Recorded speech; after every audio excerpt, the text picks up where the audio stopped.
ऋषि कपूर दाऊद इब्राहिम से मिले जी मार्च 1988 में जी दुबई में। ये कैसे हुआ था, कैसी मुलाकात थी, क्या बात थी? जल्द से बताता हूँ कि मैं दुबई उतरा एक शो के लिए जिसमें आर.डी. बर्मन, आशा भोसले जी थे। तो एयरपोर्ट पे मुझे किसी ने एक फ़ोन थमा दिया, कहा कि भाई आपसे बात करेंगे। मैंने ना समझते समझा कोई फ़ैन होगा, बात की तो दाऊद साहब का फ़ोन था, उन्होंने मुझे फ़ोन किया। तो उन्होंने कहा कि मैं तुमसे मिलना चाहता हूँ, तो चाय पे आ सकोगे तुम? तो मैंने कहा मैं आज होटल में जाके चेक इन करता हूँ, बताता हूँ मैं। खैर हुआ ये कि मैं उनके घर गया। आप जानते थे दाऊद कौन है? मतलब जी हाँ, जी हाँ, जी हाँ, जी हाँ। उस वक्त देखिए 88 में उनका वो मुंबई वाला कांड हुआ नहीं था। उस वक्त तक एक गैंगस्टर आदमी उनको कहा गया था, और सोसाइटी में हमारे बीच में ही तो घूम ही रहे थे ना, जेल में थोड़ी थे कि जो मैं किसी से मिलने गया था। और अगर गया भी होता तो मैं एज एन एक्टर, हम सीख तो लेते इन लोगों से जो सोसाइटी में लोग होते हैं, तो उनसे हम जाते ही हैं ना लोग से ऐसे मिलने के लिए। तो खैर मैंने नहीं समझा कि इसमें कोई गलत बात है। मैं चाय पे गया, उनने मेरी बड़ी खातिर नवाजी की, और ख़ास तौर पे नहीं, लेकिन वो आपसे डर भी रहे थे।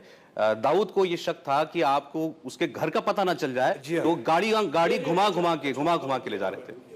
ये ऐसा हुआ कि मैं कच्छी ज़बान नहीं जानता हूँ, लेकिन जो मेरा दोस्त था मेरे साथ में वो कुछ कच्छी जानता था। तो उनका ये मेरे ख्याल में मकसद ये था कि कुछ ज़रा सर्कल वर्कल में थोड़ा टाइम वेस्ट करो, ताकि वो जब आपको फ़ोन आएगा तब उनको लेके आना।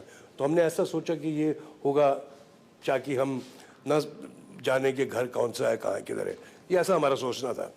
खैर जैसे हम उनके घर पे गए, हमारी बड़ी खातिर नवाजी की, चाय पिलाई, बिस्कुट खिलाए, कहा कि मैं तुम्हें शाम को बुलाना चाहता था लेकिन मैं शराब पीता नहीं हूँ, तो मैंने ऐसा ना समझा तुम्हें बुलाने के लिए।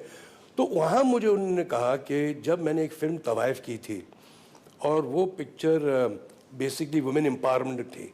मैं हीरोइन जो पिक्चर रहती अग्निहोत्री का जो किरदार था, वो एक तवाइफ बनने को होती है, और वो कैसे हीरो जो होता है उसे बचाता है और उसे वापस सोसाइटी में ले आता है। तो मेरा उस फिल्म में नाम दाऊद था। तो ये इस बात से बड़े खुश हुए कि तुमने मेरा नाम एक सही तरीके से रोशन किया, कि मेरा नाम वो है जो ऐसे डाउन ट्रॉडन को बचाता है। इस वजह से दाऊद इब्राहिम ऋषि कपूर को पसंद करता था, मुझसे ऐसा कहा गया। फिर वो सब कपूर परिवार के चाहने वाले थे, सब फिल्में उन्होंने देखी थी, बहुत बहुत खुश थे कि मुझसे मिलते हुए। और उस वक्त पापा राज कपूर साहब जिंदा भी थे, तो उन्होंने बहुत अच्छी अच्छी बातें बताई, जो जानते थे वो।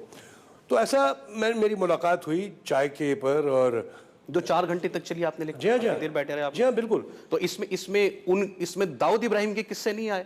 दाऊद इब्राहिम की जुर्म की कहानी? उन्होंने कहा कि वो अगर वापस, मैंने कहा तो मुंबई वापस क्यों नहीं आ जाते हो, अपने आप को पुलिस के हवाले या लॉ के हवाले कर लो। तो उन्होंने कहा कि मुझे जस्टिस नहीं मिलेगा। मैंने बहुत लोगों के ख़िलाफ़ हो चुका हूँ, और मुझे एक तो पहले वो मुझे कत्ल करना चाहेंगे, नहीं तो मेरे जस्टिस नहीं मिलेगा, तो मैं नहीं आ पाऊँगा, मैं नहीं आऊँगा। तो फिर मैंने इस पर डिस्प्यूट करने की बात ही नहीं सोची। फिर उन्होंने कहा था कि मैंने गलत काम किए हैं, मैंने किसी को अपने आप नहीं मारा है, मैंने मरवाया है, क्योंकि उस आदमी ने गलत किया था। उसने अल्लाह के नाम पर गलत बातें की थी, तो मैंने वैसा ही समझा कि उसको सजा मिली। दाऊद इब्राहिम आपको ये बता रहा है कि मैंने कभी खुद किसी को कत्ल नहीं किया था, लेकिन मैंने कत्ल करवाया। ये मुझसे कहा था, ये माना। जी हाँ, उन्होंने कहा था मुझसे। और फिर अभी इस बात को बहुत साल हो गए, मुझे और याद नहीं क्या क्या बातें हुई थी, लेकिन ये ज़रूर है कि मैंने वहाँ से सीख उठा के कुछ ऐसे नुआंसेस मैंने पेश किए थे डी डे में पिक्चर में, जिसमें आपने दाऊद का असल जिंदगी का वहाँ से हमने कुछ वहाँ से इंस्पिरेशन ली थी।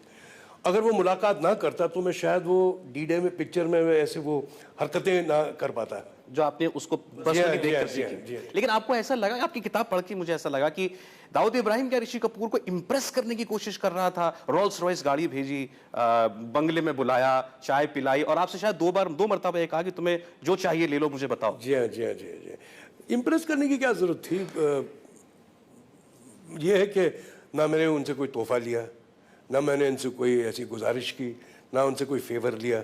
मैं बस मिलना चाहता था कि इंटरेस्टिंग कैरेक्टर होगा, कभी ज़िंदगी में अपने बैंक में, अपने दिमाग के बैंक में ऐसा कैरेक्टर का रखूँगा जब कभी मुझे उसका काम आए, जो आया मुझे डी डे में।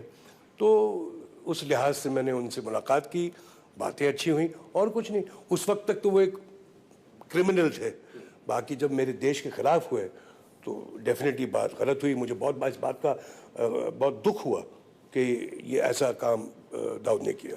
तो आपने ये सिलसिला खत्म कैसे हुआ? कभी इसके बाद दोबारा फिर कोई बातचीत, आपको कांटेक्ट करने की कोशिश की गई कभी? हाँ, एक बार जब मेरे पिताजी का देहांत हुआ तो उन्होंने अपना एक आदमी भेजा दुबई से स्पेशली कंडोलेंस देने के लिए।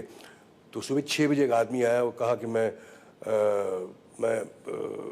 क्या कहते हैं, मैं हिंदी में वर्ड भूल गया हूँ, लेकिन जो कहते हैं ना कि इलीगली आया हूँ और इलीगली चले जाऊँगा। सुबह 6 बजे आया वो, और गैर कानूनी तरीके से आया हूँ और ऐसे मुझे वापस चले भी जाऊँगा, बट मुझे भेजा गया है स्पेशली आपको, रणधीर कपूर साहब को ये कहने के लिए कि बड़ा दुख महसूस हुआ है दाऊद को राज कपूर साहब के देहांत पे, और पूरे कपूर परिवार को उन्होंने ये भेजा है।